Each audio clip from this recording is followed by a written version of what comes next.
Bom dia aí a todos. Nós vamos começar a falar de uma área da biologia muito importante agora, que é a ecologia.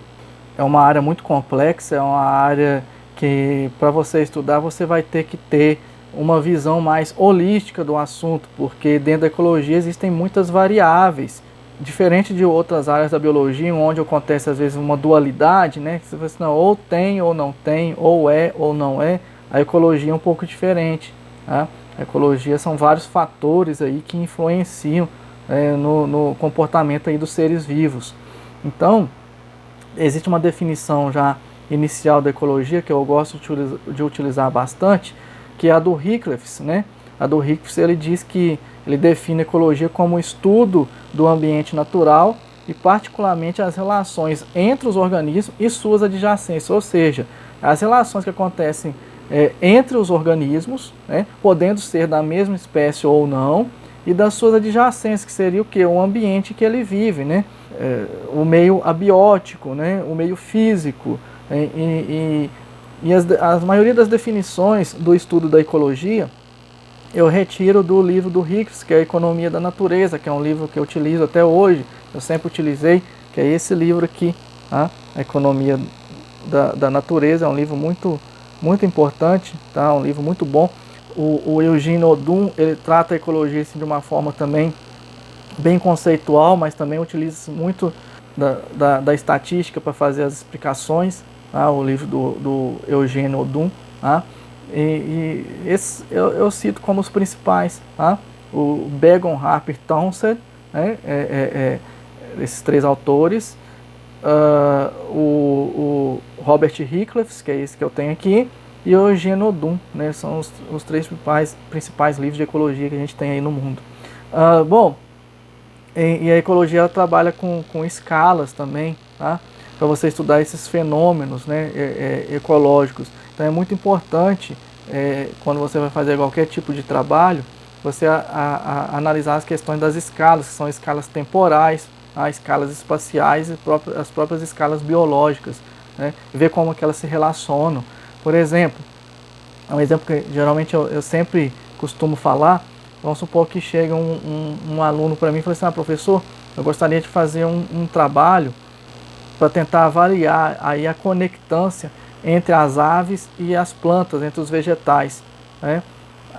Essa conectância a gente chama de frugivoria. Ele quer saber, por exemplo, quais são as árvores que são visitadas, árvores frutíferas, né, que são visitadas por diferentes espécies de aves, né? Então, se ele chega e quer fazer um trabalho desse tipo, eu vou fazer 3 perguntas para esse aluno, né? Quais são essas perguntas? Quando, que é a primeira, né? Assim, quando, que é a escala de tempo, né? Durante quanto tempo você vai querer desenvolver esse trabalho?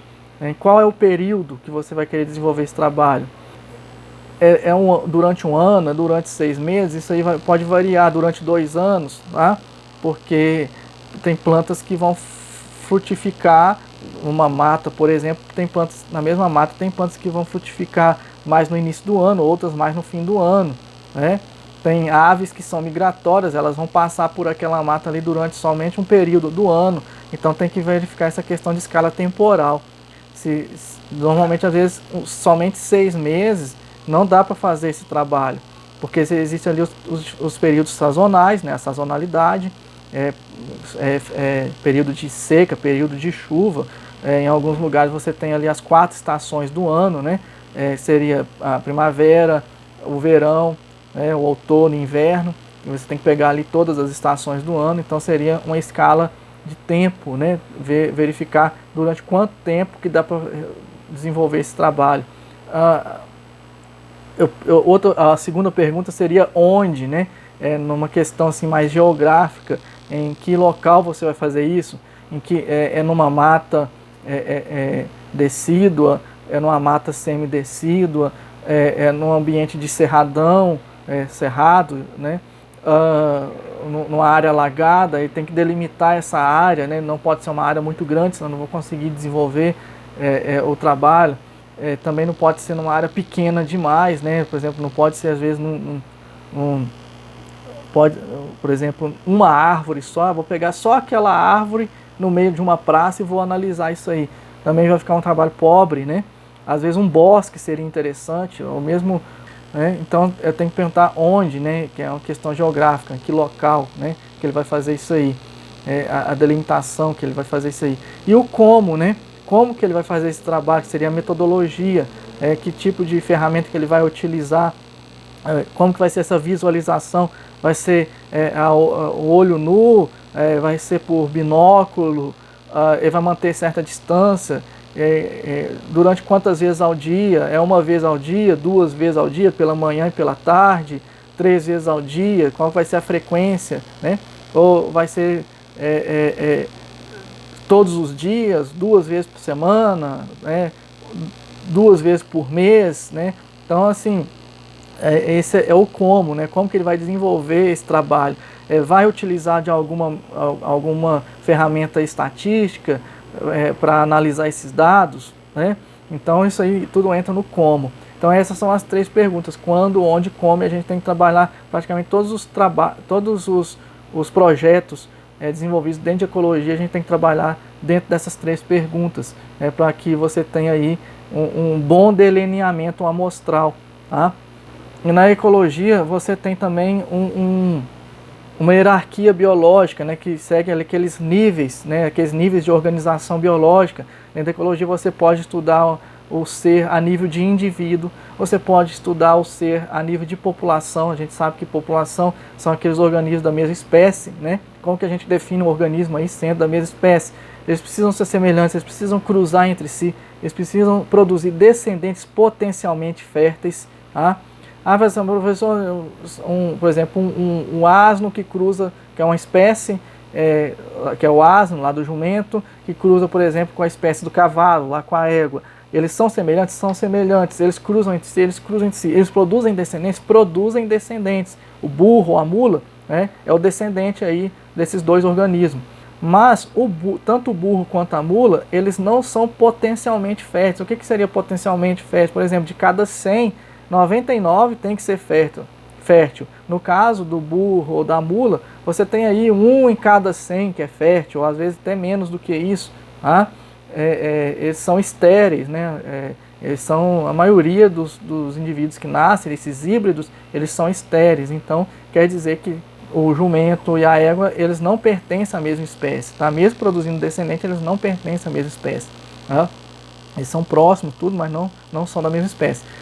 Então, o estudo de populações é aquele estudo que você vê a mesma espécie. E comunidades vão um pouco além. Comunidade quando você tem vários organismos, inclusive de espécies diferentes, que estão ali habitando a mesma região, o mesmo local, estão ali compartilhando o mesmo habitat, né? Então, você, quando vai estudar comunidades, na verdade, você vai estudar comunidades, você vai estudar a um nível mais taxonômico também. Por exemplo, eu quero estudar a comunidade de aves, aí vou estudar diferentes espécies de aves. Por exemplo, aquele exemplo que eu dei da conectância de aves com determinadas espécies vegetais é um estudo de comunidades, tá? Você pode até utilizar índices ecológicos aí, só que aí o índice ecológico, ele por si só, ele não vai te dar um resultado de praticamente nada, né? Por exemplo, um índice de riqueza, um índice de diversidade, um índice de equitabilidade.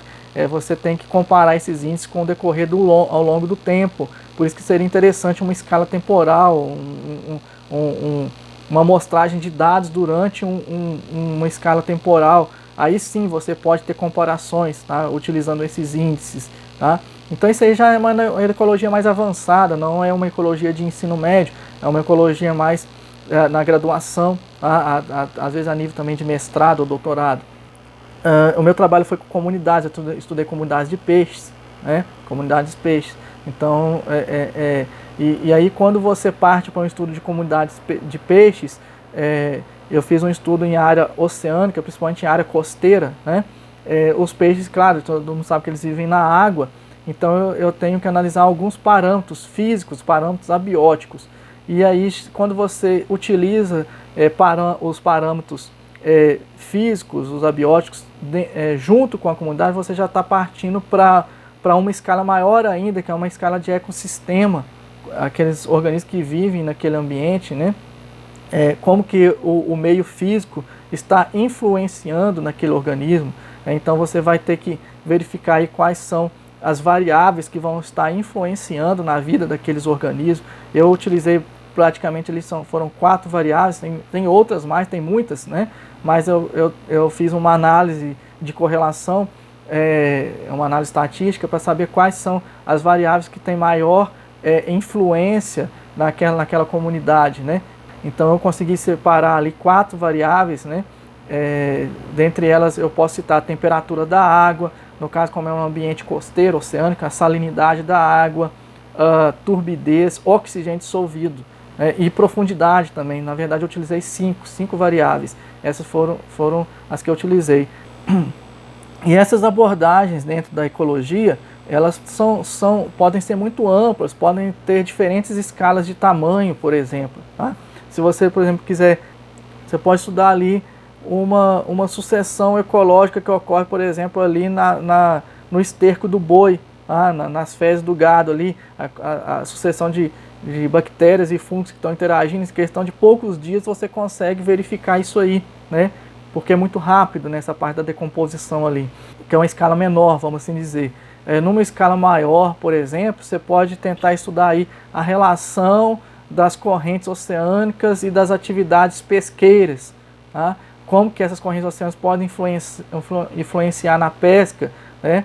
Então isso aí já é uma escala maior, uma escala que demanda às vezes anos estudando. Você pode também estudar o intestino de um cupim, que é o habitat para certas bactérias e protozoários, já é uma escala menor, né? Em pouco tempo você consegue verificar isso aí, né?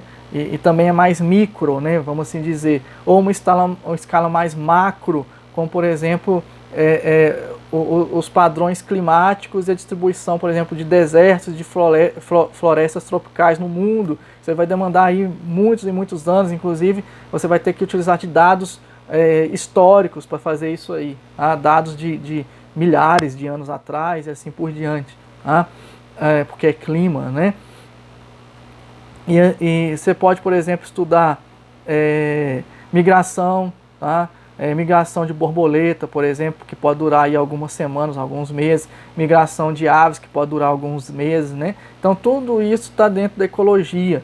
E a ecologia, por exemplo, você pode ter observações de campo, trabalhos de campo, como que eu fiz também, são trabalhos de campo, né?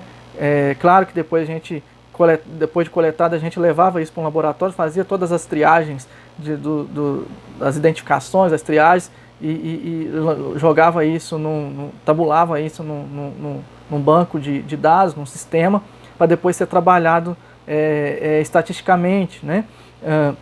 Então, você pode fazer um experimento de campo, você pode fazer um experimento laboratorial, você pode fazer uma modelagem matemática, né? Tudo isso dentro da ecologia, tá?